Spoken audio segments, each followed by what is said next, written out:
इस मरुधरा पर राजनीति के कर्म को पसीने से जिया, ऐसे हम सब के आदरणीय राजेंद्र सिंह जी राठौड़ साहब, जिनको अभी सुना आपने, आदरणीय प्रेम सिंह जी बाजोर साहब। प्रेम सिंह जी के लिए खाली सीकर और शेखावाटी में नहीं, केवल राजस्थान में नहीं, हिंदुस्तान में एक रिकॉर्ड इनके नाम लिखा गया है। मुझे अभी रास्ते में कह रहे थे कि मैं तो ज्यादा पढ़ेड़ो को नहीं, पर मैंने लगे कि थारे जैसी डिग्री कहीं खने को नहीं।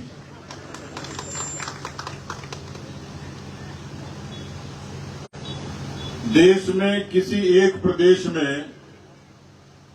व्यक्तिगत प्रयासों से शहीदों की प्रतिमा लगाने का काम जिस अनूठे व्यक्ति ने किया, उसका नाम प्रेम सिंह बाजोर है। 1100 से ज्यादा पूरे प्रदेश में। मुझे लगता है जोरदार ताली बजानी चाहिए आपको।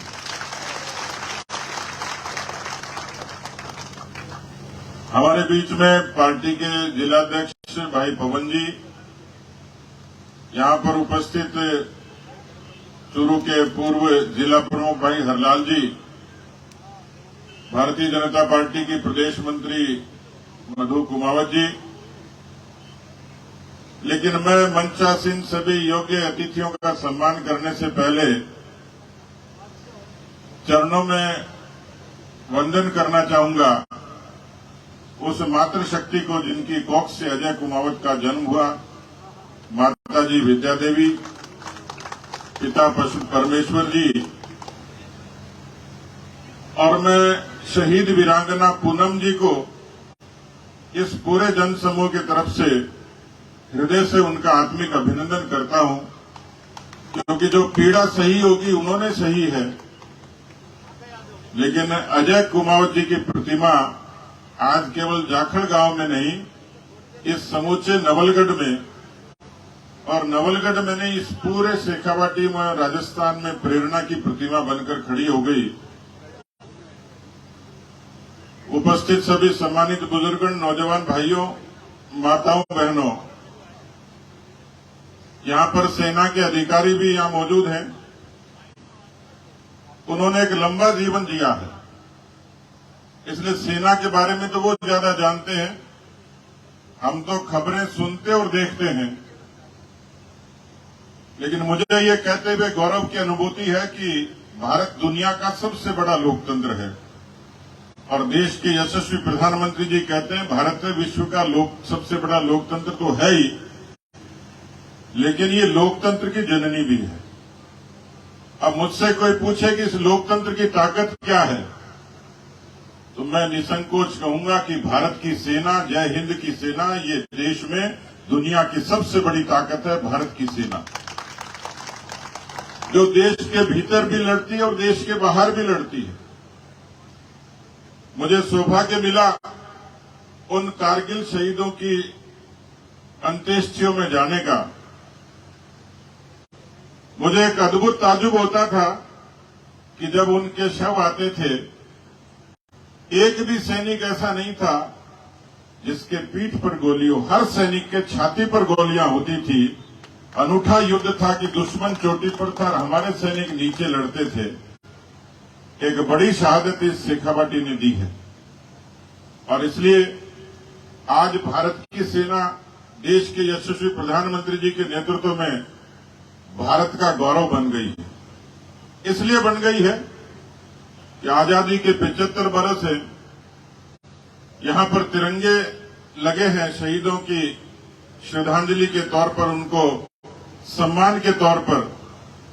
लेकिन ये तिरंगा भारत का मान और अभिमान है, और इसलिए जब किसी शहीद का शव आता है तो तिरंगे में लिपट कर आता है।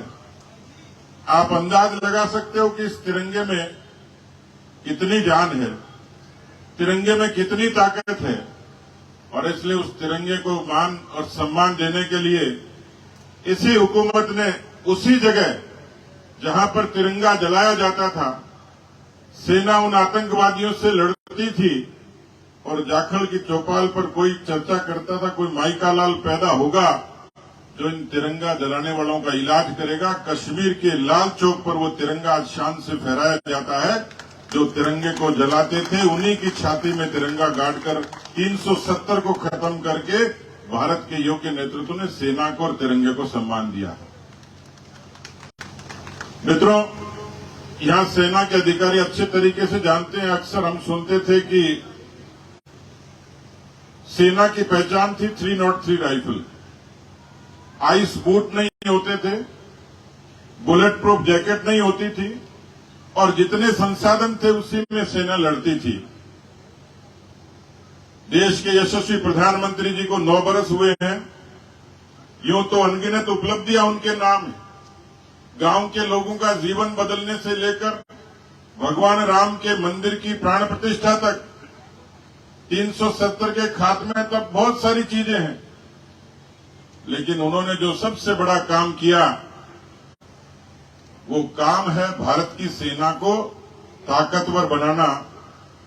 जिस समय 303 राइफल से भारत की सेना की पहचान थी, आज मुझे ये कहते हुए गौरव है कि आज भारत की सेना 411 तरीके के उपकरण भारत में बनाती है और दुनिया के 25 देशों को सप्लाई भी करती है। भारत की सेना ने वो ताकत अर्जित कर ली है। अब उनको शांति के गीत गाने की आवश्यकता नहीं। ये भारत की सेना की ही ताकत है जो दुश्मन के घर में घुसकर सर्जिकल स्ट्राइक करके अपनी शहादत का बदला लेना जानता है। और इसलिए ऐसे में जब हम किसी शहीद की स्मृति में आते हैं तो मुझे लगता है कि मंच पर जितनी वीरांगनाएं बैठी हैं उनकी उम्र से लेकर लगता है कि दूसरे विश्व युद्ध से लेकर और कारगिल की लड़ाई तक जिस शिद्दत के साथ हमारे वीर सैनिकों ने लड़ाई लड़ी, आज उनके इस मेले में उनकी शहादत के अवसर पर नई पीढ़ी निश्चित रूप से ये प्रेरणा लेगी। उन बातों का उल्लेख प्रेम सिंह जी ने और मेरे से पहले सब वक्ताओं ने किया है। कोई भी मूर्ति, प्रतिमा ये पत्थर की नहीं होती। वो प्रतिमा नौजवानों की प्रेरणा होती है। और इसलिए मैं उन वीरांगनाओं को, उन माताओं को जिनकी कोख से ये पैदा हुए, उन तमाम वीरांगनाओं को जिन्होंने अपने बच्चों को भी देशभक्ति की प्रेरणा दी, और आज के इस आयोजन में तमाम हमारे सभी लोग, भाई विक्रम सिंह जी और इनकी पूरी टीम और यहाँ पर गांव के सभी लोग, इस क्षेत्र के सभी लोग जिन्होंने ये सुंदर आयोजन किया, मैं परिवार के प्रति भी कृतज्ञता ज्ञापित करता हूं कि उन्होंने इस नई पीढ़ी को प्रेरणा देने के लिए एक ऐसे स्मारक का निर्माण किया जो पीढ़ियों तक, बरसों बरस तक